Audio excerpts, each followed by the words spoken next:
ഒരു ദിവസം രാത്രി ഗുരുവായൂരപ്പനെ അമ്പലനടയിൽ വെച്ച് കണ്ടു. കുശലാന്വേഷണത്തിന്റെ ഒടുവിൽ ചോദിച്ചു, കൃഷ്ണ, അങ്ങന്റെ ശ്രീലകം വിട്ട് ഇവിടെ വന്നിരിക്കുന്നു? കൃഷ്ണൻ പുഞ്ചിരിച്ചുകൊണ്ട് പറഞ്ഞു, ഇവിടെ ഇരിക്കുന്നതാണ് സുഖം. എന്റെ നടക്കൽ നിന്ന് ഭക്തിയുടെ പേരിൽ പലരും കാട്ടിക്കൂട്ടുന്ന കോപ്രായങ്ങൾ ഇങ്ങനെ കണ്ടിരിക്കാൻ നല്ല രസാണ്.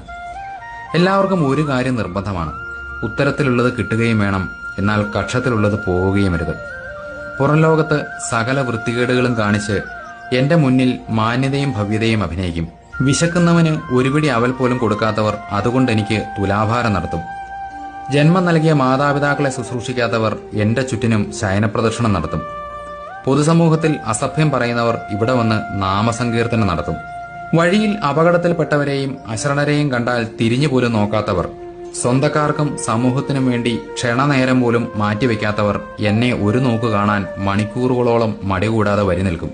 സകല ജീവജാലങ്ങളിലും അവനവനിലും ചൈതന്യമായി വിളങ്ങുന്ന എന്നെ തിരിച്ചറിയാതെ ക്ഷേത്രങ്ങളിലും ശിലകളിലും എന്നെ അന്വേഷിച്ച് നടക്കും. കൃഷ്ണ, ഒരു ചോദ്യം കൂടി. ക്ഷേത്രത്തിൽ നിന്ന് പലതും കളവ് പോകുന്നുണ്ടല്ലോ? കൃഷ്ണൻ ചിരിച്ചുകൊണ്ട് പറഞ്ഞു, അതേ, കുറെ കള്ളന്മാർ എന്റെ മുന്നിൽ ഓരോന്ന് കൊണ്ടുവന്ന് സമർപ്പിക്കുന്നു. വേറെ കുറെ കള്ളന്മാർ അത് എടുത്തുകൊണ്ട് പോവുകയും ചെയ്യും. ഇതിൽ രണ്ടിലും ഞാൻ ഇടപെടാറില്ല. കിട്ടേണ്ടവന് കിട്ടാനുള്ളത് കൃത്യമായി കിട്ടിക്കോളും. അതായത് അവനവന്റെ മനസ്സിലിരിപ്പിനും കയ്യിലിരിപ്പിനും അനുസരിച്ച്.